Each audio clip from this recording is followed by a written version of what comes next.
아주 내밀하고도 중요한 질문을 하나 던지며 조심스럽게 이야기를 시작해 볼까 합니다. 혹시 여러분은 샤워를 마치고 거울 앞에 섰을 때 자신의 가장 은밀한 곳을 바라보며 깊은 한숨을 내쉬거나 가슴 한구석이 꽉 막힌 듯 답답해지는 경험을 해보신 적이 있으십니까? 혹은 평생을 함께한 사랑하는 남편 앞에서도 불을 끄지 않으면 불안해서 견딜 수 없고 내 몸을 보여주는 것이 마치 씻을 수 없는 죄를 짓는 것처럼 수치스럽게 느껴진 적은 없으신지요? 저는 오늘 이 자리에서 여러분께 단언컨대 말씀드릴 수 있습니다. 만약 그런 마음이 드신다면 그것은 당신의 몸이 잘못된 것이 결코 아닙니다. 당신의 몸은 지극히 정상이며 더할 나위 없이 건강합니다. 아픈 것은 당신의 몸이 아니라 수십 년간 잘못된 상식과 사회적 편견에 의해 시퍼렇게 멍들어버린 당신의 마음, 그리고 생각입니다. 지난 17년간 저 김민정의 진료실을 거쳐간 수천 명의 환자들 중 절반 이상이 바로 이런 말 못할 고민을 안고 있었습니다. 그들은 몸이 아파서 찾아온 것이 아니었습니다. 자신이 남들과 다르고 비정상일지도 모른다는 공포, 그 막연한 두려움 때문에 병원 문을 두드렸습니다. 김민정 원장님, 제 모양이 너무 흉측한 것 같아요. 색깔이 너무 검어서 더러워 보여요. 남편이 싫어할까봐 너무 무서워요. 이런 말을 내뱉으며 하염없이 눈물을 흘리는 여성들을 볼 때마다 같은 여성으로서 그리고 의사로서 제가 느끼는 감정은 단순한 안타까움을 넘어선 끓어오르는 분노였습니다. 도대체 누가, 무엇이 이토록 건강하고 아름다운 여성들을 스스로 혐오하게 만들었단 말입니까? 오늘 저는 그 잔인하고도 질긴 오해의 사슬을 끊어드리고자 합니다. 얼마 전 환갑을 훌쩍 넘기신 67살의 순자 어머님 한 분이 따님의 손에 이끌려 제 진료실을 찾으셨습니다. 평생을 재래시장의 차가운 바닥에 쭈그리고 앉아 생선 장사를 하시며 자식들을 훌륭하게 키워내신 강인한 분이셨습니다. 세상 무서울 것 없어 보이던 그분은 막상 진찰 의자에 앉는 것조차 사시나무 떨듯 두려워하셨습니다. 어머님, 어디가 편찮으셔서 오셨나요? 라고 묻는 제 말에 그분은 고개를 푹 숙인 채 기어들어가는 목소리로 겨우 입을 떼셨습니다. 김 원장님, 저는 몸이 너무 더럽고 못생겨서 감히 의사 선생님께 보여드리기가 부끄럽습니다. 평생 산부인과 문턱 한 번 안 밟았는데 딸이 억지로 끌고 와서 왔습니다. 제발 그냥 가게 해주세요. 그분의 떨리는 목소리에는 단순히 부끄러움이라고 치부하기에는 너무나 깊고 어두운 50년도 더 된 묵은 수치심이 찐득하게 배어 있었습니다. 저는 직감적으로 알 수 있었습니다. 이분에게 당장 필요한 것은 약이나 주사가 아니라 진실을 말해줄 사람이라는 것을 말입니다. 저는 간호사들을 밖으로 내보내고 조심스럽게 순자 어머님의 거친 손을 잡고 진찰을 시작했습니다. 그리고 돋보기로 보듯 꼼꼼하게 살핀 후 그분의 눈을 똑바로 바라보며 힘주어 말했습니다. 어머님, 제 눈을 보세요. 그리고 제 말을 믿으세요. 어머님의 몸은 아주 건강하고 깨끗합니다.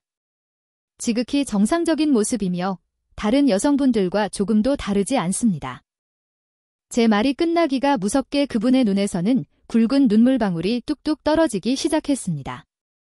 마치 둑이 무너진 것처럼 오열하시는 그분을 달래며 사연을 들어보니 그 눈물의 뿌리는 무려 40여 년 전 신혼 초기로 거슬러 올라갔습니다.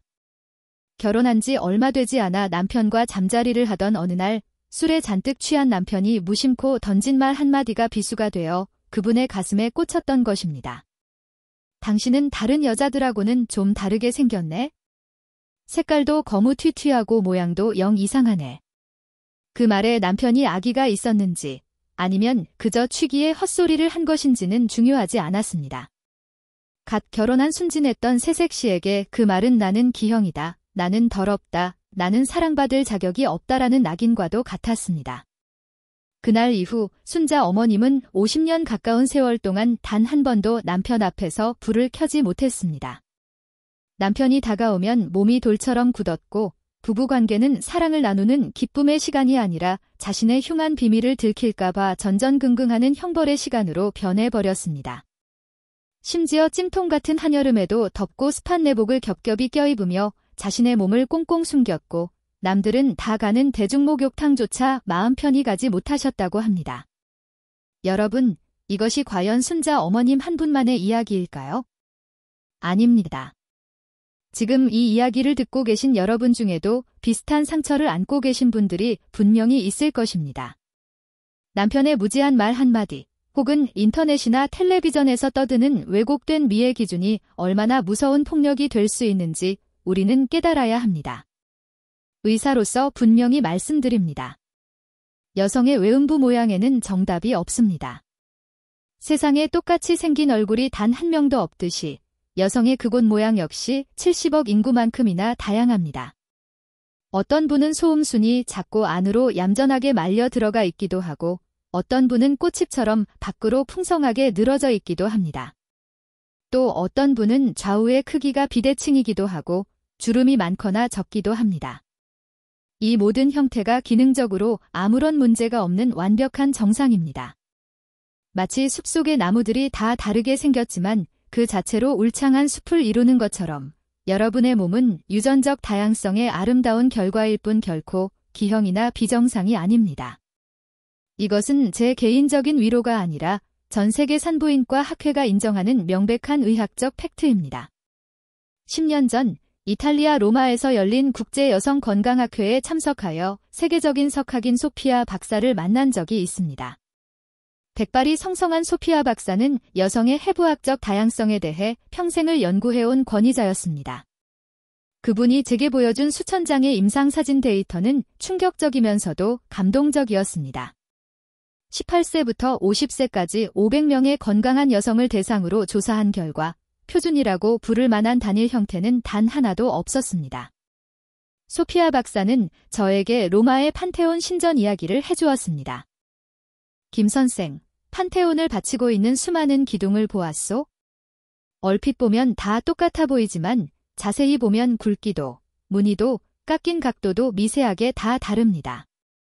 하지만 그 다른 기둥들이 각자의 자리에서 2000년이 넘는 세월 동안 그 거대한 지붕을 묵묵히 떠받치고 있습니다.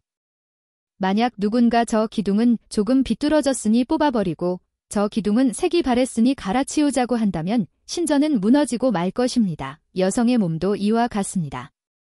존재하는 모든 형태는 저마다의 이유와 기능을 가지고 태어난 것입니다. 그런데 안타깝게도 현대 사회는 마치 공장에서 찍어낸 인형 같은 매끈하고 핑크빛 또는 모습만이 정상인 것처럼 여성들을 세뇌하고 있습니다. 이런 왜곡된 인식 때문에 멀쩡한 생사를 도려내는 수술을 감행하는 여성들이 너무나 많습니다. 제 17년 의사 생활 중 가장 가슴 아팠던 또 다른 사례를 말씀드리겠습니다.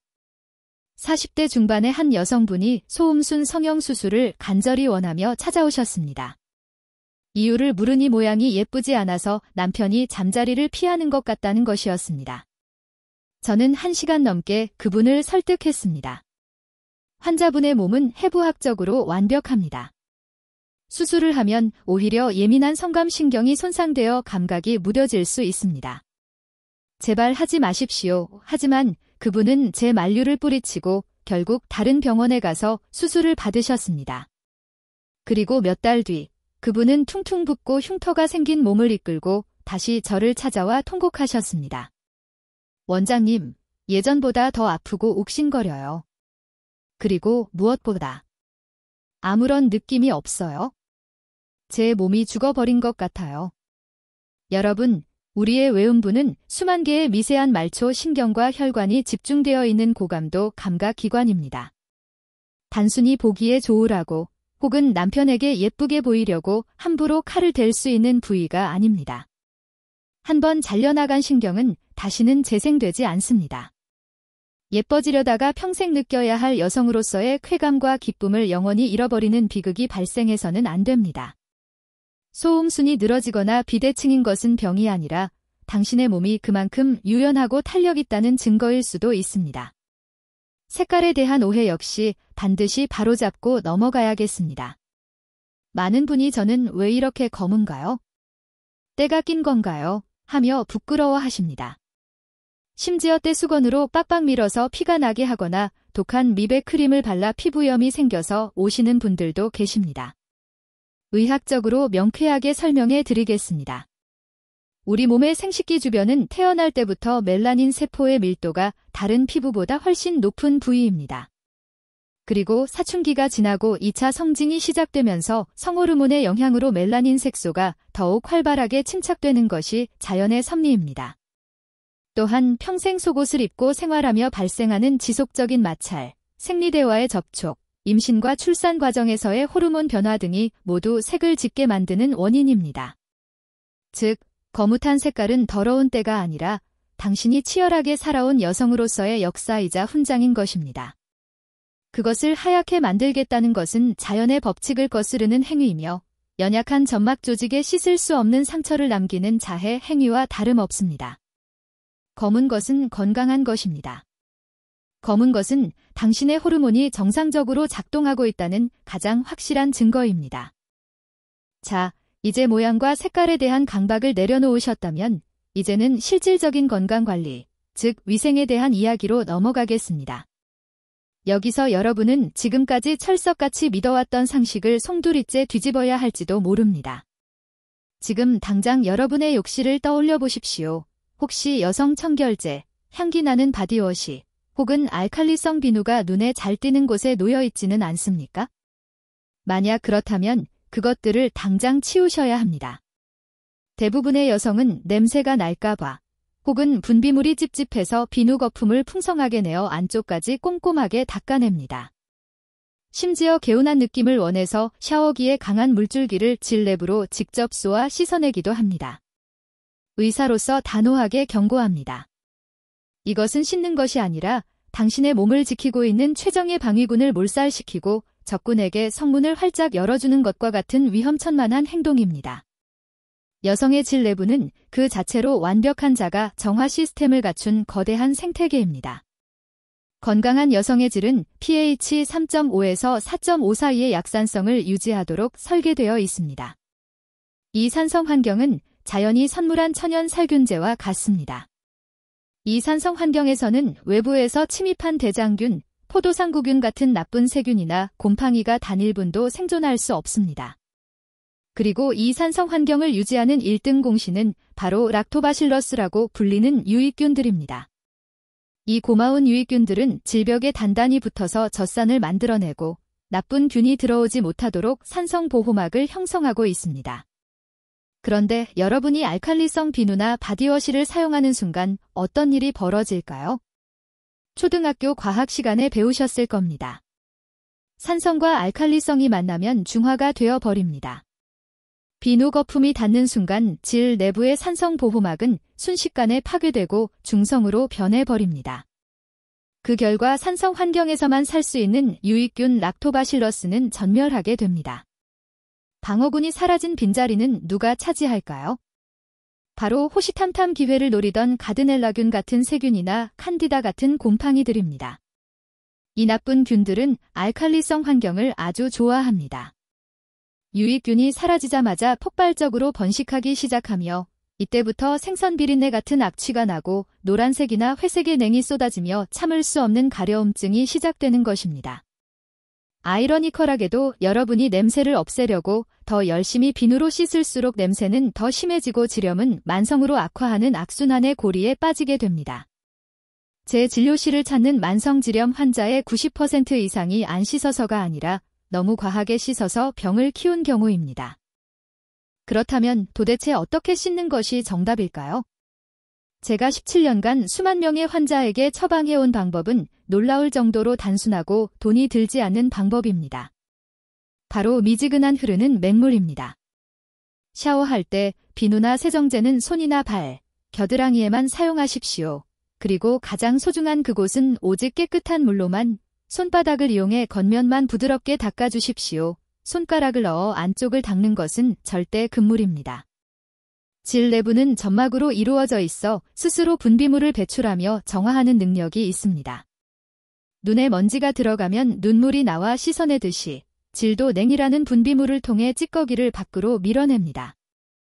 이것을 굳이 손가락을 넣어 파내거나 씻어내려 하면 연약한 점막에 상처가 생기고 건조해져서 오히려 세균 감염의 위험만 100배, 1000배 높아질 뿐입니다. 하루에 한 번 샤워할 때 물로만 겉을 헹구는 것, 이것이 위생의 황금률입니다. 씻고 난 후의 건조 과정도 매우 중요합니다. 수건으로 물기를 닦을 때 빡빡 문지르지 마십시오. 피부가 얇고 예민하여 미세한 상처가 나기 쉽습니다. 부드러운 수건으로 톡톡 두드리듯이 물기만 제거해야 합니다. 그리고 가능하다면 헤어드라이어의 시원한 바람 혹은 선풍기 바람으로 1분에서 2분 정도 충분히 말려주는 것이 좋습니다. 곰팡이균은 눅눅하고 습한 곳을 좋아하기 때문에 보송보송하게 말려주는 것만으로도 질염 예방에 탁월한 효과가 있습니다. 다음으로 중요한 것은 바로 속옷과 통풍의 문제입니다. 우리 몸의 그곳은 구조적으로 통풍이 잘 되지 않는 곳입니다. 그런데 현대 여성들은 미용을 위해 혹은 맵시를 위해 스스로를 감옥에 가두고 있습니다. 꽉 끼는 스키니진, 몸매 보정용 속옷, 통풍이 전혀 되지 않는 나일론이나 레이스 팬티, 그리고 땀 흡수가 안 되는 팬티 라이너의 상시 착용. 이것은 마치 세균 배양기에 내 몸을 집어넣고 다니는 것과 같습니다. 속옷은 반드시 100% 순면 소재를 선택해야 합니다. 면은 땀을 흡수하고 공기를 통하게 하는 최고의 천연 섬유입니다. 디자인이 화려한 합성 섬유 속옷은 특별한 날에 잠깐 입으시고 평소에는 조금 투박하더라도 헐렁하고 통기성이 좋은 순면 팬티를 친구로 삼으셔야 합니다. 특히 제가 환자분들에게 강력하게 권해드리는 비법이 하나 있습니다. 바로 수면 중 속옷 벗고 자기입니다. 하루 24시간 중 적어도 잠자는 7, 8시간만큼은 그곳에 완벽한 자유를 주는 것입니다. 처음에는 허전하고 어색할 수 있습니다. 하지만 헐렁한 파자마 바지나 긴 치마 잠옷만 입고 속옷 없이 주무셔 보십시오. 공기가 통하고 습기가 차지 않으면서 만성적인 가려움증이나 불쾌한 냄새가 일주일 만에 사라지는 기적을 경험하게 될 것입니다. 이 간단한 습관 하나가 비싼 질 유산균을 사 먹는 것보다 훨씬 더 강력한 치료 효과를 발휘합니다. 돈도 들지 않고 부작용도 없는 최고의 건강법이니 오늘 밤부터 당장 실천해 보시기를 권합니다. 이제 이야기를 조금 더 깊이 들어가서 갱년기와 폐경기를 겪고 계신 중장년 여성분들의 현실적인 고민을 다뤄보겠습니다. 폐경은 여성의 인생에서 피할 수 없는 그러나 너무나 거대한 신체적 변화의 시기입니다. 난소 기능이 멈추면서 여성 호르몬인 에스트로겐이 급격히 감소합니다. 에스트로겐은 단순히 임신을 위한 호르몬이 아니라 질점막을 두껍고 촉촉하게 유지하고 혈관을 튼튼하게 만드는 역할을 해왔습니다. 이 호르몬이 사라지면 질막은 종이장처럼 얇아지고 애액 분비가 줄어들어 사막처럼 건조해집니다. 의학적으로 이를 쥐축성 질염이라고 부릅니다. 이 상태에서 남편과 부부관계를 가지면 어떤 일이 벌어질까요? 당연히 아픕니다. 마치 마른 피부를 사포로 문지르는 듯한 쓰라림과 화끈거림을 느끼게 됩니다. 많은 중년 여성분들이 이것을 그저 나이 들매 서러움으로 여기고 꾹 참거나 아예 잠자리를 피하고 각방을 쓰기도 합니다. 하지만 여러분, 통증은 참는 것이 아닙니다. 통증은 우리 몸이 보내는 도와달라는 신호입니다. 얼굴이 건조하면 좋은 영양크림을 바르듯이 질 건조증에도 적절한 보습과 윤활이 필수적입니다. 이것은 부끄러운 일이 아닙니다. 앞서 말씀드린 대로 폐경 이후 찾아오는 질 건조증과 성교통은 여성이 감내해야 할 형벌이 아닙니다. 이것은 노화에 따른 자연스러운 신체 변화이며 현대의학의 도움을 받으면 얼마든지 해결하고 관리할 수 있는 단순한 증상일 뿐입니다. 부부 관계를 가질 때 윤활제를 사용하는 것을 절대 부끄러워하거나 어색해하지 마십시오. 우리가 나이가 들어 무릎 관절이 뻑뻑하면 연골 주사를 맞고 눈이 침침하면 인공 눈물을 넣는 것과 똑같은 이치입니다. 부족해진 체액을 외부에서 보충해주는 것은 지극히 현명하고 의료적인 대처입니다. 다만 윤활제를 고르실 때 몇 가지 주의할 점이 있습니다. 시중에는 다양한 제품이 나와 있지만 반드시 수용성, 즉 물에 잘 녹는 성분의 제품을 선택하셔야 합니다. 간혹 집에 있는 베이비 오일이나 바셀린 혹은 일반 로션을 급한 대로 사용하시는 분들이 계십니다. 하지만 이는 절대 피해야 할 위험한 행동입니다. 기름 성분의 오일이나 바셀린은 질 내부에서 잘 씻겨 나가지 않고 잔류하여 모공을 막거나 세균 번식의 온상이 될 수 있습니다. 또한 일반 바디로션에는 향료나 방부제 등 예민한 점막에 자극을 주는 화학 성분이 포함되어 있어 심한 염증을 유발할 수 있습니다. 약국이나 전문 매장에서 글리세린 무첨가, 파라벤 무첨가, 수용성이라고 적힌 제품을 꼼꼼히 확인하고 구매하십시오. 그리고 관계 직전에만 사용하는 것이 아니라 평소 건조감이 심할 때 보습제처럼 소량을 발라주는 것도 점막 건강을 지키는 좋은 방법입니다. 만약 윤활제만으로는 통증이 해결되지 않을 정도로 위축성 지렴이 심하게 진행되었다면 주저하지 말고 산부인과 전문의와 상담하십시오. 이런 경우에는 국소 에스트로겐 요법이 아주 훌륭한 해결책이 될 수 있습니다. 많은 분이 호르몬 치료라고 하면 유방암이나 부작용을 걱정하여 거부감을 느끼십니다. 하지만 제가 말씀드리는 것은 먹는 약이나 전신에 작용하는 주사가 아닙니다. 질 내부에만 바르거나 넣는 크림이나 질정 형태의 국소 치료제를 말합니다. 이 국소 에스트로겐 제제는 혈액으로 흡수되는 양이 극히 미미하여 전신에 미치는 영향이 거의 없습니다. 오직 질 점막에만 작용하여 얇아진 조직을 다시 도톰하게 만들고 혈류를 개선하며 애액 분비를 촉진하는 기적 같은 효과를 발휘합니다. 실제로 제 환자분들 중에는 70대가 넘으셔서 오시는 분들도 계시는데 꾸준한 국소 호르몬 치료를 통해 20대 못지않은 건강한 점막 상태를 유지하며 활발한 부부 생활을 즐기시는 분들이 많습니다. 이것은 삶의 질을 결정하는 문제입니다. 또한 이 치료는 단순히 성생활만을 위한 것이 아닙니다. 질막이 튼튼해지면 요도 주변의 조직도 함께 건강해져서 갱년기 여성들을 괴롭히는 방광염이나 요실금 예방에도 탁월한 효과가 있습니다. 건강을 위해 긍정적으로 검토해 보시길 권합니다. 자, 이제 우리 몸의 기둥을 튼튼하게 만드는 운동법에 대해 이야기해 보겠습니다. 겉모습이나 피부 관리에는 신경 쓰면서 정작 여성 건강의 핵심인 속 근육을 방치하는 분들이 너무나 많습니다. 바로 골반저근입니다. 골반저근은 치골에서 꼬리뼈까지 해먹처럼 연결되어 자궁, 방광, 직장 등 주요 장기들을 밑에서 받치고 있는 근육입니다. 나이가 들고 출산을 겪으면 이 근육이 느슨해지고 약해지는데 이로 인해 요실금이 생기고 심하면 자궁이 아래로 빠지는 자궁 탈출증까지 겪게 됩니다. 이 근육을 강화하는 유일하고도 강력한 방법이 바로 그 유명한 케겔 운동입니다. 하지만 진료실에서 환자분들에게 케겔 운동을 시켜보면 열의 9은 엉뚱한 곳에 힘을 주고 계십니다. 엉덩이나 허벅지 혹은 아랫배에 힘을 꽉 주는 것은 잘못된 방법입니다. 정확한 케겔 운동의 느낌을 알려드리겠습니다. 소변을 보다가 중간에 의도적으로 딱 끊을 때 그 느낌, 혹은 방귀가 나오려고 할 때 꾹 참는 그 느낌을 기억하십시오. 밖에서는 전혀 티가 나지 않고 오직 몸속 깊은 곳에 요도와 항문 주위만 조여지는 느낌이어야 합니다. 숨을 들이마시고 내쉬면서 편안한 상태에서 소변을 참는 느낌으로 질과 항문을 5초 동안 지그시 조여줍니다. 그리고 다시 5초 동안 천천히 힘을 풀어 이완시킵니다. 이것을 한 번에 10번씩, 하루에 3번 이상 꾸준히 반복해야 합니다. 설거지를 할 때나 텔레비전을 볼 때, 혹은 버스를 기다릴 때 등 언제 어디서나 할 수 있습니다. 처음에는 근육이 약해서 잘 느껴지지 않거나 금방 풀릴 수 있습니다. 하지만 포기하지 않고 3개월 이상 지속하면 놀라운 변화가 일어납니다. 소변이 새는 증상이 사라지고 밑이 묵직하게 빠지는 듯한 불쾌감이 없어집니다. 무엇보다 질 내부의 근육 탄력이 되살아나 부부관계 시 본인과 남편 모두가 느끼는 만족감이 획기적으로 높아집니다. 이것은 돈 한 푼 안 드는 최고의 회춘 성형입니다. 다음으로 식습관에 대한 조언을 드리겠습니다. 우리가 먹는 것이 곧 우리의 몸을 만듭니다. 특히 폐경기 여성에게는 식물성 에스트로겐이 풍부한 음식이 큰 도움이 됩니다.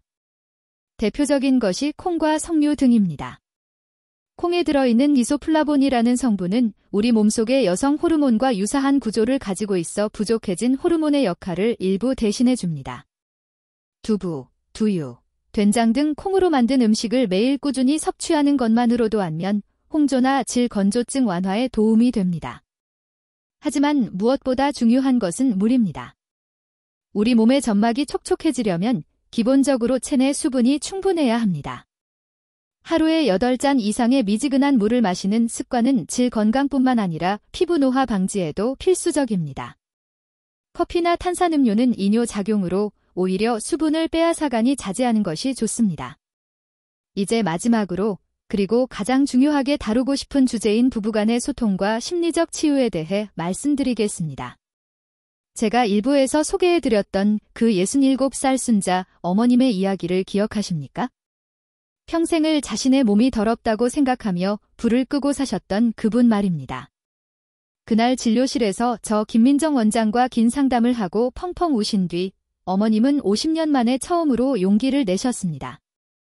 그날 저녁 밥상을 물리고 남편분 앞에 앉아 떨리는 목소리로 당신의 상처를 고백하셨다고 합니다. 영감, 내가 평생 당신한테 내 몸 보여주기 싫어서 그런 게 아니여. 옛날에 당신이 했던 그 말이 내 가슴에 대못처럼 박혀서 내가 병신 같고 더러워 보여서 그랬소? 김민정 의사 선생님이 그러는데 나는 아주 건강하고 정상이라 하더이다. 그 말을 들은 남편분은 처음에는 멍하니 계시다가 이내 어머님의 거친 손을 잡고 하염없이 눈물을 흘리셨다고 합니다. 내가 죽을 죄를 지었네. 술김에 한 헛소리가 당신 가슴을 그렇게 후팠는지 나는 꿈에도 몰랐네. 미안하네. 정말 미안하네. 그날 밤 두 분은 50년 만에 처음으로 방에 불을 켜두고 서로의 늙고 주름진 몸을 어루만지며 화해의 밤을 보내셨습니다. 다음날 병원에 오신 어머님의 얼굴은 제가 알던 그분이 맞나 싶을 정도로 화사하게 피어 있었습니다. 김 원장님, 이제는 불 끄지 않고 살 겁니다. 내 몸이 이렇게 예쁜 줄 예전에는 미처 몰랐습니다. 어머님의 그 한마디가 의사로서 제 인생에서 가장 보람찬 순간이었습니다. 여러분, 이것이 바로 소통의 힘이고 자기 긍정의 힘입니다. 남편분들께 간곡히 부탁드립니다. 아내의 몸은 당신의 평가 대상이 아닙니다. 출산의 고통을 견디고 세월의 풍파를 함께 겪어낸 아내의 몸은 그 자체로 숭고한 성전과도 같습니다. 아내가 나이가 들어 주름지고 처지고 색이 변했다고 해서 타박하거나 무시하지 마십시오. 아내를 꽃 피우게 하는 것은 비싼 보약이나 성형수술이 아니라 남편의 따뜻한 말 한마디와 사랑 가득한 눈빛입니다. 당신은 여전히 아름다워. 당신의 냄새가 좋아. 당신과 함께 늙어가는 이 몸이 소중해. 라고 매일 말해주십시오. 여성의 뇌는 감정에 민감하게 반응합니다. 남편에게 사랑받고 있다는 확신, 내가 여전히 매력적이라는 자신감이 생기면 뇌에서는 옥시토신과 엔돌핀 같은 행복 호르몬이 쏟아져 나옵니다. 이 호르몬들은 혈액순환을 돕고 통증을 줄이며 면역력을 높이는 최고의 천연 치료제입니다. 그리고 여성 여러분, 남편이 변하기를 기다리지 말고 여러분이 먼저 변하셔야 합니다. 거울 앞에 서서 자신의 몸을 있는 그대로 바라보고 사랑해 주십시오. 고생했다, 내 몸아. 아이들을 낳고 키우느라, 이 모진 세상 버티느라 정말 고생했다. 너는 참으로 아름답다. 이렇게 스스로를 다독이고 칭찬해 줄 때 비로소 마음의 병이 치유되고 몸의 건강도 따라오게 됩니다. 내 몸의 주인은 남편도 아니고 자식도 아니고 의사도 아닙니다. 바로 당신 자신입니다. 주인이 사랑하지 않는 집은 폐가가 되지만 주인이 아끼고 닦는 집은 윤이 나는 법입니다. 이제 긴 이야기를 정리할 시간입니다. 오늘 제가 여러분께 전해드린 메시지는 아주 명확합니다. 첫째, 세상에 비정상적인 모양은 없다. 당신의 몸은 그 자체로 완벽하고 정상이다. 둘째, 지나친 청결은 독이다. 비누와 세정제를 끊고 흐르는 맹물로 씻고 순면 속옷을 입고 통풍을 시켜라. 셋째, 갱년기의 통증을 참지 마라. 수용성 윤활제와 국소 호르몬 요법, 그리고 케겔 운동으로 적극적으로 관리하라. 넷째, 그리고 가장 중요한 것, 내 몸을 수치스러워하지 말고 당당하게 사랑하라. 남편과 대화하고 서로의 몸을 칭찬하고 아껴주어라. 이 4가지만 기억하고 실천하신다면 여러분의 60대, 70대 그리고 그 이후의 삶은 제2의 신혼처럼 황홀하고 건강해질 것입니다. 성은 젊은이들만의 전유물이 아닙니다. 오히려 인생의 쓴맛 단맛을 다 겪고 서로에 대한 깊은 이해와 연민이 쌓인 노년의 성이야말로 진정으로 깊고 아름다운 것입니다. 육체적인 쾌락을 넘어선 영혼의 교감. 그것이 바로 여러분이 누려야 할 특권입니다. 저는 17년 동안 수많은 여성의 아픔과 치유 과정을 지켜보며 확신을 얻었습니다. 여자는 나이 들어서 시드는 꽃이 아닙니다. 여자는 죽는 그 순간까지 사랑받고 싶고 사랑하고 싶은 영원히 피어있는 꽃입니다. 오늘 이 영상이 여러분의 가슴속에 작은 불씨를 지폈기를 바랍니다. 이제 그 불씨를 꺼트리지 말고 남편과 함께, 그리고 무엇보다 자기 자신과 함께 따뜻하게 키워나가시기를 응원합니다. 제가 진료실에서 만났던 그 수많은 어머님이 눈물을 닦고 웃으며 나가셨던 것처럼 지금 이 영상을 보시는 여러분의 얼굴에도 환한 미소가 번지기를 간절히 기도합니다. 여러분은 충분히 아름답고 충분히 가치 있는 존재입니다. 오늘의 이야기가 도움이 되셨다면, 그리고 저 김민정의 진심이 닿았다면 구독과 좋아요 버튼을 눌러주시고 알림 설정까지 부탁드립니다. 감사합니다.